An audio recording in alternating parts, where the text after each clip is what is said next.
Let's start the today's class with our chapter Microorganisms Friend and Foe.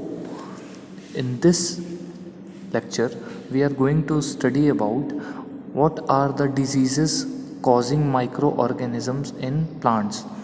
Okay, so disease causing microorganisms in plants are basically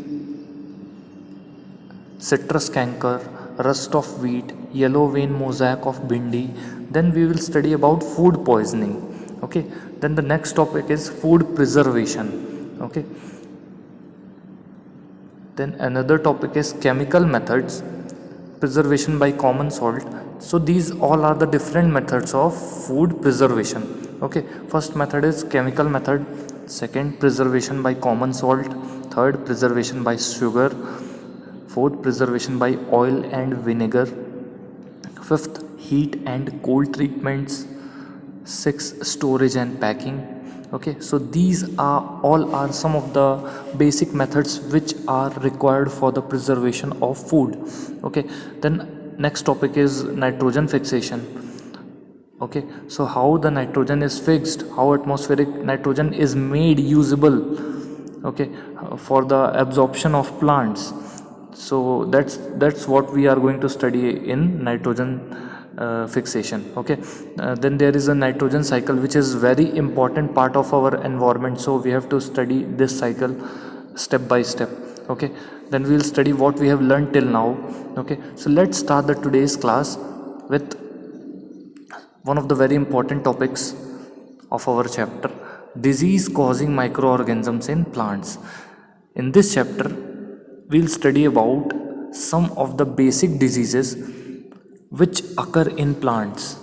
okay, जैसे हम इंसानों में बीमारियां होती हैं वैसे ही प्लांट्स में भी बीमारियां होती हैं. ओके, तो कौन कौन से ऐसे प्लांट्स हैं जिनमें बीमारियां होती हैं? The plants which carry diseases easily are known as are like wheat, rice, potato, sugarcane, orange, apple and others. Okay, so the disease reduce the yield of crops. तो जैसे अपन में बीमारी हो जाती है, ह्यूमन बींग्स में बीमारियां होती हैं, एनिमल्स में बीमारियां होती हैं, तो हमारी वर्क एफिशिएंसी ख़त्म हो जाती है. हमें काम करने में मन लगता है, ना खाने में, ना सोने में, किसी चीज़ का मन नहीं करता जब हमारी तबीयत ख़राब होती है, या फिर हमें जब कोई डिज़ीज़ हो जाता है तो हमारी बॉडी जितना काम कर सकती है उतना काम नहीं कर पाती. ओके, तो वैसे ही प्लांट्स के साथ भी होता है कि प्लांट्स कोई काम तो करते नहीं, बट प्लांट्स जो प्लांट्स का वो होता है कि फसल उगाना, बीज देना, तो ये फसल उगने की टेंडेंसी उनकी ख़त्म हो जाती है. ओके, पौधे ही नहीं लगेंगे. अगर कोई फ्रूट बियरिंग प्लांट है तो उसमें फल नहीं लगेंगे. ओके, सो ये सारी जो प्रॉब्लम्स हैं वो डिजीजेस प्लांट डिजीजेस के कारण होती हैं प्लांट्स में. Okay, so they can be controlled by the use of certain chemicals which kill the microbes. Okay, so there are some of the chemicals which are used for the prevention of plant diseases. Okay, so these chemical substances are known as fertilizers. Okay, so now let's talk about some of the common plant diseases that are caused by microorganisms. So first disease is citrus canker. Okay, citrus canker disease is caused by bacteria in plants. Okay, and the mode of transmission of this disease is through air. The bacteria of citrus canker is present in air. Okay, then the next disease is rust of wheat. So rust of wheat, as it is clear by the name only कि the name is rust of wheat. So in which crop this disease should occur? This disease should occur obviously in the wheat. Okay, so in the wheat crop this disease occurs. This is due to the fungus or fungi. Okay, the mode of transmission is through air or the seeds of wheat. Okay, then next disease is yellow vein mosaic of bhindi. Okay, इस disease को और क्या बोलते हैं? ओकरा भी बोलते हैं. Okay, so yellow vein mosaic of भिंडी ये वायरस से होता है और ये इंसेक्ट के थ्रू होता है. Okay, so our next topic is food poisoning. So आपने सुना होगा फूड पॉइजनिंग के बारे में। Might have you might have learned earlier, or you might have heard this term food poisoning earlier also in your daily life. So basically, the food which has been kept for long, okay, it becomes a home of different types of microorganism. Okay, when the food is kept in open for long, okay, then microorganisms begin to grow in that food. Okay, so when we eat that food which has been kept in open, the microorganisms in that food which the food we eat, okay, that is infected by microorganism.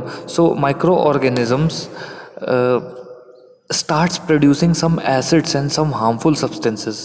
Okay, so these harmful substances harm the intestine or the stomach of us. Okay, so this uh, due to this the food poisoning occurs. Mainly food poisoning में क्या होता है, जब हम बहुत दिनों का या बहुत टाइम का बासी खाना रखा हुआ अगर अपन खा लेते हैं, तो उस बासी खाने में जो बहुत टाइम तक रखा हुआ है उसमें कुछ माइक्रो ऑर्गेनिजम्स, कुछ बैक्टीरिया, फंगस, ये सब लगने लग जाते हैं। वो अपन को दिखते नहीं हैं, और जब अपन गलती से उस खाने को खा लेते हैं तो क्या होता है, गलती से जब अपन उस खाने को खा लेते हैं तो अपने शरीर के अंदर, अपने पेट में वो माइक्रो ऑर्गेनिज्म पहुंच जाते हैं, और वो माइक्रो ऑर्गेनिजम्स अपने बॉडी में पहुंचकर एसिड प्रोड्यूस करने लगते हैं। वही एसिड हम लोगों के अंदर फूड पॉइजनिंग जो है डिजीज़ वो बना देता है। ओके, सो वो किसके कारण होता है, जो सर्टेन माइक्रो ऑर्गेनिजम्स हैं, वो फूड जो बहुत दिन तक रखा हुआ है उसमें, उसके कारण फूड पॉइजनिंग होती है। So Boojho was invited by his friend to a party. Boojho को उनके एक दोस्त ने एक पार्टी में बुलाया। He ate a variety of food stuff, उसने बहुत सारा खाना खाया। On reaching home he started vomiting and had to be taken to a hospital. अब घर पहुंचते ही उसको उल्टियाँ होने लगी और फिर उसको हॉस्पिटल ले जाया गया। डॉक्टर ने बोला कि ये कंडीशन फूड पॉइजनिंग के कारण हो सकती है। अब पहेली सोच रही थी कि फूड पॉइजनिंग क्या होता है, ओके, फूड पॉइजन कैसे बन जाता है। तो बेसिकली वो जो एसिड जो माइक्रो ऑर्गेनिज्म प्रोड्यूस करते हैं अपनी बॉडी के अंदर, वही पॉइजन होता है। तो food poisoning could be due to consumption of food spoiled by some micro organism. Food poisoning किसके कारण हो सकती है, जो खाना अपन ने खा लिया है, कहीं उस खाने को माइक्रो ऑर्गेनिजम्स में स्पॉइल तो नहीं कर दिया है। अगर माइक्रो ऑर्गेनिज्म उसमें आ गए हैं तो, और अगर उस खाने को अपन ने खा लिया है, तो वो जो है फूड पॉइजनिंग क्रिएट करेगा। Okay, micro organism that grow on our food sometime produce toxic substances. जो हमारे खाने में उग रहे हैं माइक्रो ऑर्गेनिज्म, कभी कभी वो टॉक्सिक सब्सटेंसेस प्रोड्यूस करने लगते हैं। These substances make the food poisonous, causing serious illness and even death. अब ये जो अपन ने खाना खाया है, ये क्या करता है कि फूड को जहरीला बना देता है, और हमको बहुत बीमार बनाने के लिए ये फूड जो है वो काम करता है। ओके, और कभी कभी क्या है, फूड पॉइजनिंग से डेथ भी हो सकती है। So it is very important that we preserve the food to prevent it from being spoiled. अब फूड को प्रिजर्व कैसे किया जाए, अब फूड प्रिजर्वेशन के कई मेथड होते हैं। वैसे तो नॉर्मली अपन रेफ्रिजरेशन का यूज़ करते हैं, यानी अपने घर पे जो फ्रिज है, रेफ्रिजरेटर है, उसमें फूड को प्रिजर्व करने का काम करते हैं। बट जब रेफ्रिजरेटर नहीं होते थे तो फूड कैसे प्रिजर्व किया जाता था, तो कुछ नेचुरल मेथड्स हैं, उनके बारे में आज अपन देखेंगे। In chapter 1 we have learned about the methods used to preserve and store food grains. How do we preserve cooked food at home. You know that bread left unused under moist condition is attacked by fungus. Bread बहुत time तक पड़ी रहे तो उसमें fungus लग जाता है। Micro organism spoil our food. Spoiled food emits bad smell and has a bad taste and changed colour. Okay, so जो माइक्रो ऑर्गेनिजम्स ने जिस खाने को ख़राब कर दिया है, तो उससे सड़ी हुई स्मेल आने लगती है। ठीक है, उसका स्वाद भी बहुत ही भद्दा हो जाता है, बहुत ही बेकार स्वाद हो जाता है। Is spoiling of food a chemical reaction. क्या जो खाना ख़राब हो रहा है वो कोई केमिकल रिएक्शन है? हाँ बिल्कुल वो केमिकल रिएक्शन है। वो खाना जो है वो टॉक्सिक सब्सटेंस में कन्वर्ट हो रहा है। Okay, Paheli brought some of the mangoes but she could not eat them for a few days. Paheli ने कुछ आमों को बाज़ार से लेकर आई और उनमें से वो कुछ ही खा पाई और बाकी सारे जो आम थे वो कुछ दिन के लिए रखे रह गए। Later she found that they were spoiled and rotten. कुछ दिन बाद जब उसने देखा तो वो आम सड़ चुके थे। Okay, but she knows that the mango pickle her grandmother makes does not spoil for a long time. पर उसको याद है उसका ये आम तो सड़ गया जो वो बाज़ार से लाई थी, बट उसको याद है कि जो उसकी दादी आम का अचार बनाया करती थी वो अचार सालों तक नहीं ख़राब होता था। तो ऐसा क्या होता था जिससे वही आम जो है वो सालों तक नहीं ख़राब हो रहा है और आम जो है वो 2 से 3 दिन में ख़राब हो जा रहा है? तो वो कंफ्यूज हो गई। ओके, तो अब हम देखेंगे कि कैसे खाने को प्रिजर्व किया जाता है या कैसे खाने को लंबे समय तक चलाया जा सकता है बिना खराब हुए। Okay, so let us study the common methods of preserving food in our homes. We have to save it from the attack of micro organisms. Okay, first है केमिकल मेथड। कुछ केमिकल मेथड्स में कुछ salt और कुछ खाने वाले तेल edible oils ऐसे होते हैं जो कि केमिकल होते हैं। ओके, वो कॉमन केमिकल हैं जो कि माइक्रो ऑर्गेनिजम्स की ग्रोथ को रोक देते हैं। क्या क्या? नमक और खाने वाला तेल। तो ये जो अचार में पड़ता है आपने देखा होगा, नमक पड़ता है खूब सारा और खाने वाला तेल पड़ता है, चाहे वो सरसों का हो। ओके, मोस्टली सरसों का ही पड़ता है। तो आपने ऑब्जर्व किया होगा कि कितने समय तक उस तेल की वजह से खाना जो है वो प्रोटेक्टेड रहता है या फिर जो उस तेल में डूबा हुआ रहता है वो ख़राब नहीं होता, जैसे अचार। ओके, तो इसीलिए इनको बोलते हैं preservatives. Okay, we add salt और एसिड प्रिजर्वेटिव्स टू पिकल्स। हम अचार पे सॉल्ट या एसिड प्रिजर्वेटिव ऐड करते हैं। किस लिए ऐड करते हैं? ताकि माइक्रोब्स जो है या माइक्रो ऑर्गेनिज्म जो है वो अटैक ना कर पाएँ। ओके, अचार खराब ना कर पाएँ। सोडियम बेंजोएट और सोडियम मेटाबाइसल्फेट, ये 2 कॉमन प्रिजर्वेटिव हैं। कौन कौन से? सोडियम बेंजोएट और सोडियम मेटाबाइसल्फेट। इन दोनों का नाम आपको एज इट इज़ याद करना पड़ेगा, sodium benzoate and sodium metabisulphite. ये कॉमन प्रिजर्वेटिव है। These are also used in jams and squashes to check their spoilage. Jams और कुछ टोमेटो केचप वगैरह जो होते हैं उनको प्रिजर्व करने के लिए यही सोडियम बेंजोएट और सोडियम मेटाबाइसल्फेट का यूज़ होता है। Okay, now the next method is preservation by common salt. जो अपन खाने वाला नमक होता है उससे भी प्रिजर्व कर सकते हैं। Common salt has been use to preserve meat and fish for ages. जो मांस होता है और जो मछली होती है उसको प्रिजर्व करने के लिए कॉमन सॉल्ट का इस्तेमाल बहुत समय से हो रहा है। Meat and fish are covered with dry salt to check the growth of bacteria. Meat और फिश को नमक से लपेट दिया जाता है ताकि उसमें बैक्टीरिया जो है वो ना उग पाए। Salting is also use to preserve amla, raw mangoes and tamarind. जो सॉल्टिंग वाला मेथड है, कॉमन सॉल्ट जो लपेट दिया जाता है, उस मेथड से आंवले को भी प्रिजर्व किया जाता है, कुछ आमों को भी प्रिजर्व किया जाता है और इमलियों को भी प्रिजर्व किया जाता है। Okay, now the next method is preservation bye sugar. So how sugar can be helpful in the preservation? Some jams, jellies and squashes are preserved by sugar. कुछ जैम्स, जलीज और टोमेटो केचप वगैरह होते हैं जो कि शुगर से protect या preserve किए जा सकते हैं। Sugar reduces the moisture content. कैसे कैसे प्रिजर्व किए जा सकते हैं? शुगर क्या करता है, अब जो माइक्रो ऑर्गेनिजम्स होते हैं, चाहे वो बैक्टीरिया हो, वायरस हो, उनको नमी की ज़रूरत रहती है। नमी मतलब होता है पानी। ठीक है, पानी अगर प्रेजेंट होगा किसी चीज़ में ज़्यादा तो वो सड़ने लग जाएगी जल्दी।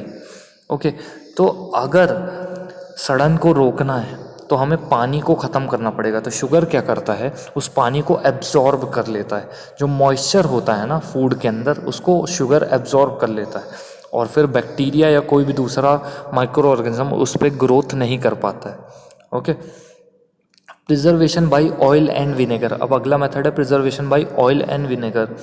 तो use of oil and vinegar prevents spoilage of pickles because bacteria can not live in such an environment.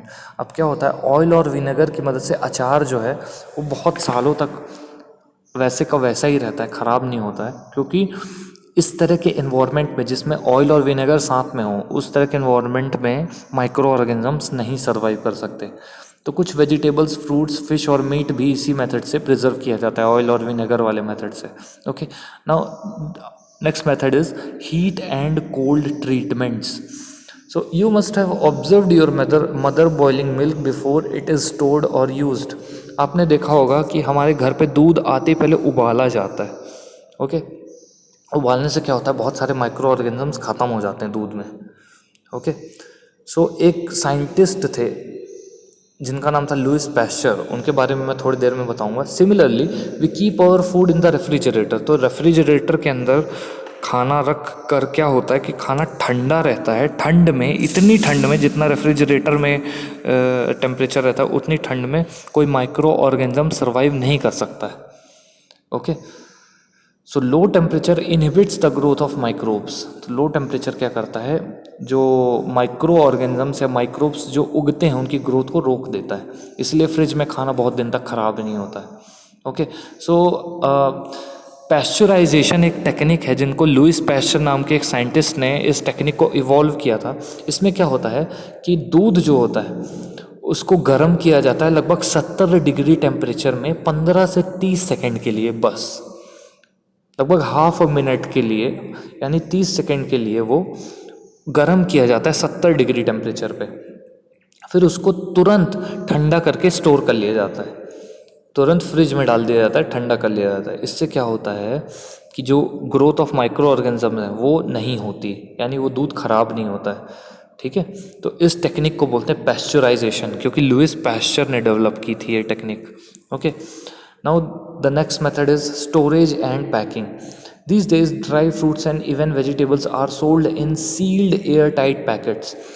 अब आजकल क्या होता है, जो ड्राई फ्रूट्स होते हैं या फिर चिप्स वगैरह होते हैं या दूसरे वेजिटेबल्स आप देखते होंगे, तो वो बहुत ही एयर टाइट पैकेट में सील कर दिए जाते हैं, जिससे माइक्रो ऑर्गेनिज्म जो है उसके अंदर आ ही नहीं पाएंगे, जगह ही नहीं होगी, तो वो ख़राब नहीं होता है। Okay, now our next topic is, which is very important, nitrogen fixation. What is nitrogen fixation? Basically nitrogen fixation क्या होता है कि हमारे एयर में, जो हमारे इर्द गिर्द जो एयर प्रेजेंट है, उस एयर में सबसे ज़्यादा जो गैस प्रेजेंट होती है वो होती है नाइट्रोजन, फिर होती है ऑक्सीजन, ओके, फिर होती है कार्बन डाइऑक्साइड। तो नाइट्रोजन सबसे ज़्यादा अमाउंट में प्रेजेंट होती है, लगभग 71% नाइट्रोजन जो है वो अपने एटमॉस्फेयर में प्रेजेंट होती है। ओके, तो वो जो एटमॉस्फेयर की नाइट्रोजन है, ठीक है, वो जो प्रेजेंट होती है 71%, वो डायरेक्टली प्लांट्स नहीं ले सकते। प्लांट्स के लिए नाइट्रोजन सबसे ज़्यादा ज़रूरी है, जैसे अपने लिए ऑक्सीजन ज़रूरी है वैसे ही प्लांट्स के लिए नाइट्रोजन ज़रूरी होती है। तो प्लांट्स डायरेक्टली नाइट्रोजन एटमॉस्फेयर से नहीं ले सकते, उस नाइट्रोजन को पहले नाइट्राइट और नाइट्रेट में कन्वर्ट करना पड़ता है, तो वो अपने आप नहीं होता है। ठीक है, नाइट्रोजन खुद से ही नाइट्राइट और नाइट्रेट में नहीं कन्वर्ट हो जाती, उसको कन्वर्ट कराने के लिए कुछ चीज़ों की ज़रूरत पड़ती है। एक तो अगर बिजली कड़कती है तो जो एटमॉस्फेयर में नाइट्रोजन है वो चार्ज होकर कन्वर्ट हो जाती है नाइट्राइट और नाइट्रेट में। ठीक है, एक मेथड तो ये हो गया, तो वो तो रेयर है, बहुत ही ज़्यादा रेयर इवेंट है। और दूसरा मेथड है, एक बैक्टीरिया होता है जिसको बोलते हैं नाइट्रोबैक्टर या नाइट्रोसोमोनास, और एक और होता है जिसको बोलते हैं राइजोबियम। तो ये सारे जो बैक्टीरिया होते हैं ये क्या करते हैं, जो एटमॉस्फेयर में नाइट्रोजन प्रेजेंट रहती है उस नाइट्रोजन को नाइट्राइट और नाइट्रेट में कन्वर्ट कर देते हैं। वही नाइट्राइट और नाइट्रेट प्लांट जो है वो अपनी जड़ों से, मिट्टी से एब्जॉर्ब कर लेते हैं और प्लांट की ग्रोथ बहुत अच्छी हो जाती है। क्योंकि प्लांट को ग्रो करने के लिए, जैसे अपन को ज़िंदा रहने के लिए ऑक्सीजन की ज़रूरत पड़ती है, वैसे प्लांट को भी ग्रो करने के लिए नाइट्रोजन की ज़रूरत पड़ती है। तो वो नाइट्रोजन एटमॉस्फेयर से डायरेक्टली नहीं ले सकते प्लांट, क्योंकि वो नाइट्रोजन N2 के फॉर्म में होती है, उसको कन्वर्ट करना पड़ता है NO2 और NO3 के फॉर्म में। ओके, तो ये कब होता है, जब उसको ऑक्सीडाइज कर दिया जाए, यानी उसका रिएक्शन ऑक्सीजन से करवा दिया जाए। ये थोड़ा सा टिपिकल मेथड हो गया, बट मैं आपको बता रहा हूँ। तो दो तरीके से नाइट्रोजन को प्लांट के लिए एब्जॉर्बेबल या फिर यूजेबल बनाना का तरीका होता है। पहला तरीका क्या होता है, बिजली गिर जाए तो वहाँ के एरिया की जो नाइट्रोजन प्रेजेंट है वो अपने आप कन्वर्ट हो जाती है नाइट्राइट और नाइट्रेट में, और प्लांट उस नाइट्राइट और नाइट्रेट को इजीली एब्जॉर्ब कर सकते हैं। ओके, और दूसरा मेथड है जो नाइट्रोजन फिक्सिंग बैक्टीरिया होते हैं, नाइट्रोसोमोनास, नाइट्रोबैक्टर, राइजोबियम। तो ये सारे बैक्टीरिया क्या करते हैं, नाइट्रोजन को जो एटमॉस्फेयर में प्रेजेंट है उसको कन्वर्ट कर देते हैं नाइट्राइट और नाइट्रेट में, और वो नाइट्राइट और नाइट्रेट ईजिली जो है, ईजिली प्लांट एब्जॉर्ब कर सकते हैं सॉइल से। ओके, तो अब वो राइजोबियम, नाइट्रोसोमोनास और नाइट्रोबैक्टर, ये तीनों बैक्टीरिया रहते कहाँ हैं, वो रहते हैं ज़मीन में। ओके, तो सॉइल में रहते हैं वो, और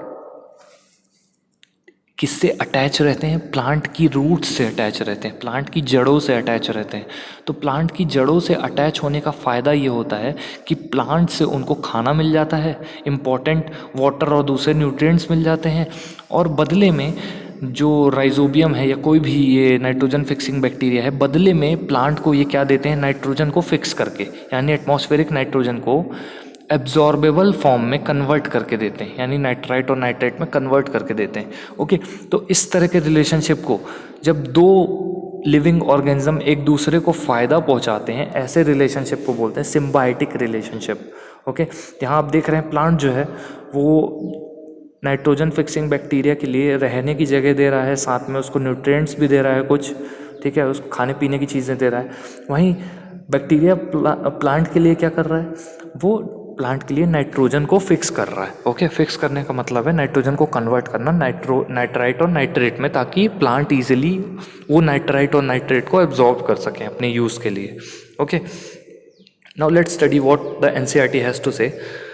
You have to learn about the bacterium rhizobium in class 6th and class 7th। आपने पढ़ा है राइजोबियम के बारे में क्लास 6th और क्लास 7th में। It is involve in the fixation of nitrogen in leguminous plants. आपने देखा है कि ये नाइट्रोजन को फिक्स करते हैं कौन से प्लांट्स में, दलहन में। दलहन मतलब लेग्यूमिनस प्लांट्स, लेग्यूमिनस प्लांट्स मतलब जो लेग्यूम्स देते हैं, लेग्यूम्स का मतलब होता है दाल। ओके, तो दाल वाले जितने भी प्लांट्स होते हैं उनकी रूट्स में ये नाइट्रोजन फिक्सिंग बैक्टीरिया जो है वो रहते हैं। Okay, recall that the rhizobium lives in the root nodules of the leguminous plant such as beans and piece.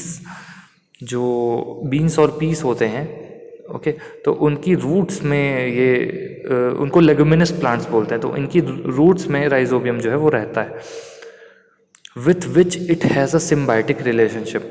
अब जो लेगुमिनस प्लांट होते हैं तो उनका सिम्बायोटिक रिलेशनशिप होता है किससे, राइजोबियम बैक्टीरिया से। Sometimes the nitrogen gets fixed through the action of lightning. मैंने बोला था जब बिजली गिरती है तो उससे भी नाइट्रोजन फिक्स हो सकती है, but you know that the amount of nitrogen in the atmosphere remains constant. मतलब जो नाइट्रोजन कन्वर्ट भी हुई है अगर नाइट्राइट और नाइट्रेट में, तो वो वापस से N2 में कन्वर्ट हो जाती है। तो जितनी नाइट्रोजन एटमॉस्फेयर में प्रेजेंट होती है, सपोज अपन अगर ऐसा बोलें कि 10 लीटर नाइट्रोजन प्रेजेंट है या 10 kg नाइट्रोजन प्रेजेंट है, ओके, या 10 बार नाइट्रोजन प्रेजेंट है, तो वो उतना ही नाइट्रोजन प्रेजेंट रहेगा चाहे जितना भी कन्वर्ट होता रहे। ऐसा क्यों, क्योंकि वो वापस से रिकन्वर्ट हो जाता है। Okay, you may wonder how, let us understand in the next session. So in the next session you can see that roots of the leguminous plant with root nodules. तो आप देख पा रहे होंगे इस रूट में येलो कलर के छोटे छोटे जो है वो बैक्टीरिया उस रूट को रूट नोड्यूल्स के फॉर्म में बना लिया, उन्होंने घर बना लिया अपना, है ना। तो जड़ों में, खासकर लेगुमिनस प्लांट की जड़ों में जो ये नाइट्रोजन फिक्सिंग बैक्टीरिया हैं उन्होंने अपना घर बना लिया है। ओके, सो आप देख पा रहे होंगे दीज आर द राइजोबियम और the nitrobacter nitrosomonas present in the root nodules in the root of leguminous plant. Okay, so now let's start one of the most important topics of the science, nitrogen cycle. So what is nitrogen cycle? तो जो atmosphere में nitrogen present रहती है, ठीक है, जब वो convert हो जाती है दूसरे फॉर्म्स में, नाइट्राइट, नाइट्रेट और दूसरे फॉर्म्स में अमोनिया, ठीक है, तो ये सब फॉर्म्स में जब वो नाइट्रोजन कन्वर्ट हो जाती है तो वापस से इन फॉर्म से, यानी नाइट्राइट, नाइट्रेट और अमोनिया से वापस वो खुद ओरिजिनल फॉर्म में यानी नाइट्रोजन में कैसे कन्वर्ट होती है।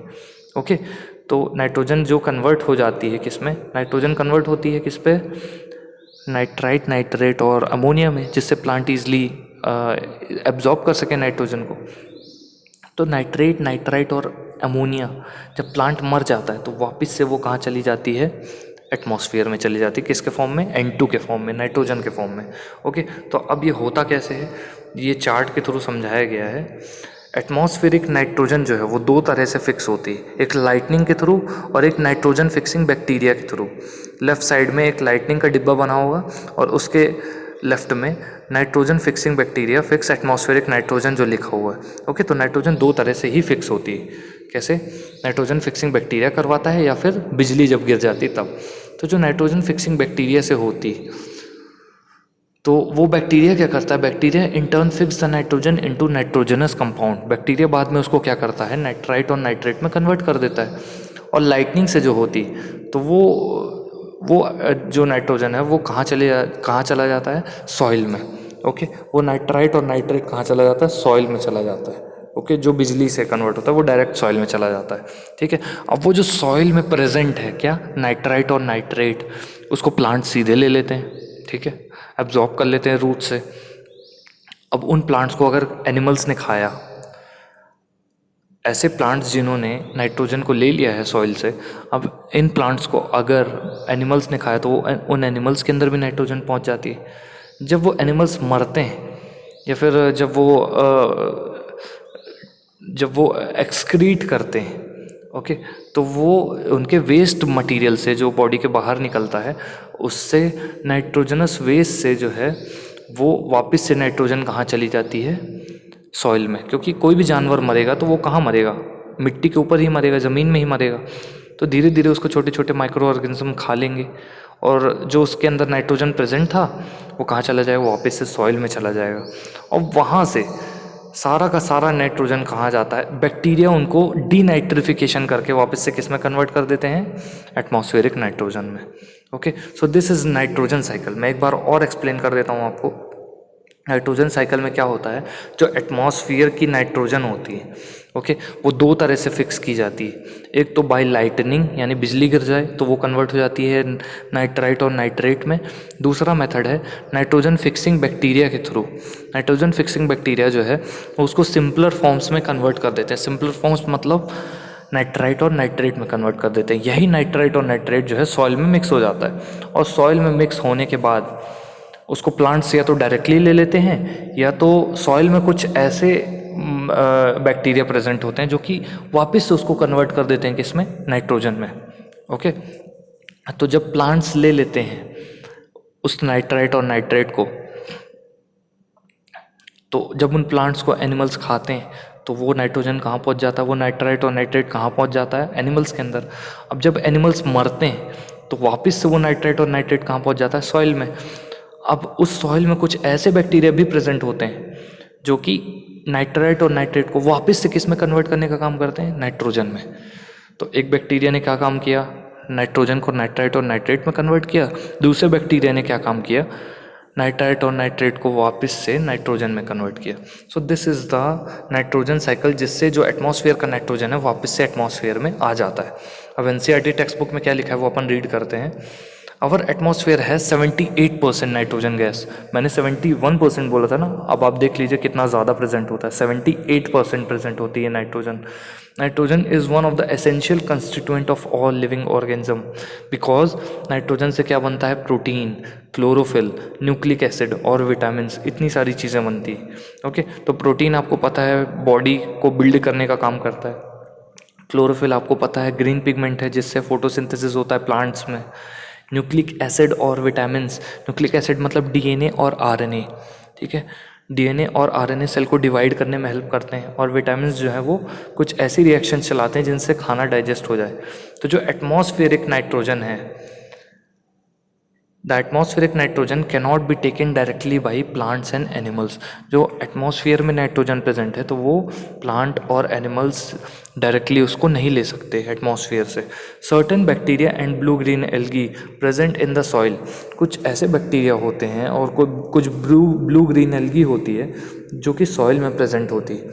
वो बैक्टीरिया और ब्लू ग्रीन एल्गी क्या करते हैं, उस नाइट्रोजन को फिक्स कर देते हैं, मतलब उसको किस में कन्वर्ट कर देते हैं, कंपाउंड्स ऑफ नाइट्रोजन में। कंपाउंड्स ऑफ नाइट्रोजन मतलब नाइट्राइट्स और nitrates. Once the nitrogen is converted into these usable compounds, अब एक बार नाइट्रोजन जो है नाइट्राइट और नाइट्रेट में कन्वर्ट हो जाए, it can be utilize by the plant from the soil, वो आसानी से प्लांट उसको एब्जॉर्ब कर लेता है सॉइल से, ठीक है। कन्वर्टेड नाइट्रोजन को आसानी से प्लांट जो है वो एब्जॉर्ब कर लेता है सॉइल से, ठीक है। It can be utilised by plants from the soil through their root system, root से, okay. Nitrogen is then used for the synthesis of plant proteins. Nitrogen बाद में किस में यूज़ होता है, प्लांट के प्रोटीन बनाने में हेल्प करता है और दूसरे compounds. Animals feeding on plants get these proteins and other nitrogen compounds. अब वो एनिमल्स जो उन प्लांट्स को खा लेते हैं जिनके अंदर वो नाइट्राइट और नाइट्रेट प्रेजेंट थे, तो उन एनिमल्स के अंदर भी ये प्रोटीन्स और दूसरे नाइट्रोजन के कंपाउंड आ जाते हैं, okay. When plants and animals die, bacteria and fungus present in the soil convert the nitrogenous waste into nitrogenous compound. जब प्लांट और एनिमल मरते हैं तो जो बैक्टीरिया प्रेजेंट होता है सॉइल में, अब मरेंगे तो कहाँ गिरेंगे, सॉइल में ही गिरेंगे। अब सॉइल में जो बैक्टीरिया प्रेजेंट है वो वापस से जो नाइट्रोजनस वेस्ट है, यानी जो नाइट्राइट और नाइट्रेट था, उसको वापस से नाइट्रोजन में कन्वर्ट कर देता है और वापस से वो कहाँ चला जाता है, एनवायरनमेंट में चला जाता है। Certain other bacteria convert some part of the nitrogen gas which goes back into the atmosphere. As a result the percentage of nitrogen in the atmosphere remains more or less constant. तो जो bacteria होता है वो वापस से nitrite और nitrate को किस में कन्वर्ट कर देता है, नाइट्रोजन में कन्वर्ट कर देता है। वो नाइट्रोजन वापस से कहाँ चली जाती है, एटमॉस्फेयर में। तो नाइट्रोजन जितनी गई थी एटमॉस्फेयर से उतनी वापस आ गई, ठीक है। तो नाइट्रोजन का जो अमाउंट है वो सेम ही रहता है, ओके। सो अभी तक हमने क्या देखा, micro organisms are too small and are not visible with the naked eye, okay, और अनएडेड आई। हमें अपनी जो नेकेड आइज़ हैं उनसे माइक्रो ऑर्गेनिज्म नहीं दिखते हैं, ठीक है, क्योंकि उनका नाम ही होता है माइक्रो ऑर्गेनिजम्स। वो सिर्फ और सिर्फ माइक्रोस्कोप से दिख पाते हैं, okay. They can live in all kind of environment ranging from ice cold to hot springs and desert to marshy lands. वो हर तरह के इन्वायरमेंट में सर्वाइव कर लेते हैं माइक्रो ऑर्गेनिज्म, चाहे रेगिस्तान हो, चाहे दलदल हो, चाहे पहाड़ हो, चाहे ठंडी हो, चाहे गर्मी हो, हर जगह सर्वाइव कर लेते हैं। Micro organisms are found in air, water and in the bodies of plants and animals. Micro organism कहाँ पाए जाते हैं, एयर में, वाटर में। और माइक्रो ऑर्गेनिजम्स जो लिविंग थिंग्स हैं, चाहे वो प्लांट्स हो या एनिमल्स हो या ह्यूमन बींग्स हो, हमारी बॉडी में भी पाए जाते हैं micro organism. They may be unicellular और मल्टीसेलर। वो यूनिसेलर यानी एक सेल से भी बने हो सकते हैं और बहुत सारे सेल से भी मिलकर बने हो सकते हैं। अगर एक सेल से मिलकर बना है कोई माइक्रो ऑर्गेनिज्म, जैसे बैक्टीरिया, जैसे अमीबा, तो उसको बोलते हैं यूनिसेलुलर ऑर्गेनिज्म। यूनि का मतलब होता है सिंगल, तो सिंगल सेल से बना ऑर्गेनिज्म यूनिसेलुलर ऑर्गेनिज्म, ओके। एक सेल से ज़्यादा से बना है तो मल्टी सेलुलर ऑर्गेनिज्म। जैसे हम क्या है, मल्टी सेलुलर ऑर्गेनिज्म है। ह्यूमन बींग्स क्या है, मल्टी सेलुलर है। एनिमल्स क्या है, मल्टी सेलुलर है, ओके। प्लांट्स क्या है, मल्टी सेलुलर है। तो ये हम सारे जो है मल्टी सेलुलर ऑर्गेनिज्म है। Micro organisms include bacteria, fungi, protozoa and some algae. Micro organisms में मेनली क्या क्या आ जाते हैं, बैक्टीरिया, फंगाई, प्रोटोजोआ और कुछ algae. Viruses, though different from the above mentioned living organisms are considered microbes. Viruses को भी माइक्रोब्स ही बोला जाता है। Viruses are quite different from the other micro organism. Viruses अलग हैं थोड़े से दूसरे माइक्रो ऑर्गेनिज्म से, क्योंकि बॉडी के बाहर जब तक वो रहते हैं तो डेड होते हैं, बॉडी के अंदर आते हैं वो लिविंग हो जाते हैं, okay. They reproduce only inside the host organism. Example bacterium, plant और एनिमल सेल, ठीक है। तो ये सिर्फ रिप्रोड्यूस कर सकते हैं या फिर जिंदा रह सकते हैं कहाँ, या तो बैक्टीरिया के अंदर, या तो प्लांट के अंदर, या एनिमल के अंदर, okay. Viruses, some micro organisms are useful for the commercial production of medicine and alcohol. कुछ माइक्रो ऑर्गेनिजम्स का इस्तेमाल कमर्शियल प्रोडक्शन यानी बिजनेस के लिए किया जाता है, मेडिसिन और अल्कोहल बनाने के लिए, okay. Some micro organism decompose the organic waste and dead plants and animals into simple substances and clean up the environment. कुछ माइक्रो ऑर्गेनिज्म क्या करते हैं, जो प्लांट और एनिमल ख़त्म हो जाते हैं या मर जाते हैं उनको डीकम्पोज करने का काम करते हैं, ठीक है, ताकि एनवायरनमेंट में गंदगी ना फैले। वो धीरे धीरे उसको सड़ा कर खा लेते हैं और एनवायरनमेंट में कुछ नहीं बचता। Protozoans cause serious diseases like dysentery and malaria. Protozoans में कुछ सीरियस डिजीजेज होते हैं जैसे डिसेंट्री और मलेरिया हो गया प्रोटोजोन्स के कारण। ओके, तो प्रोटोजोन्स कुछ ऐसे माइक्रो ऑर्गेनिजम्स होते हैं जिनके कारण उल्टी, दस्त और मलेरिया हो सकता है। Okay, some of the micro organism grow on food and cause food poisoning. कुछ माइक्रो ऑर्गेनिज्म जो है वो खाने में भी उगते हैं जिनसे फूड पॉइजनिंग हो जाती है। Some micro organism reside in the root nodules of the leguminous plant. कुछ माइक्रो ऑर्गेनिज्म कहाँ प्रेजेंट होते हैं? जड़ों में। किसकी? लेगुमिनस प्लांट की। They can fix nitrogen from air into the soil and increase the soil fertility. वो क्या करते हैं कि जो एयर में एटमॉस्फेरिक नाइट्रोजन प्रेजेंट है उसको कन्वर्ट कर देते हैं नाइट्रेट और नाइट्रेट में, ताकि प्लांट सॉइल से ऑब्टेन कर सके वो क्या, नाइट्रेट और नाइट्रेट, जो कि प्लांट की ग्रोथ के लिए यूजफुल है। मैं अभी बता चुका हूँ। Some bacteria present in the soil fix nitrogen from the atmosphere and convert into nitrogenous compound. तो ये भी बता चुका हूँ। Certain bacteria convert compounds of nitrogen present in the soil into nitrogen gas. अब कुछ बैक्टीरिया जस्ट उल्टा काम करते हैं। जो कंपाउंड्स ऑफ नाइट्रोजन होता है यानी नाइट्राइट और नाइट्रेट को किस में कन्वर्ट कर देते हैं? कंपाउंड्स ऑफ नाइट्रोजन मतलब नाइट्राइट्स और नाइट्रेट्स, इसको कन्वर्ट कर देते हैं किस में? नाइट्रोजन में। वो वापस से वही नाइट्रोजन कहाँ चल जाती है? एटमॉस्फेयर में। Okay, so guys, please keep revising all my lectures. So that's all for now. Thank you so much.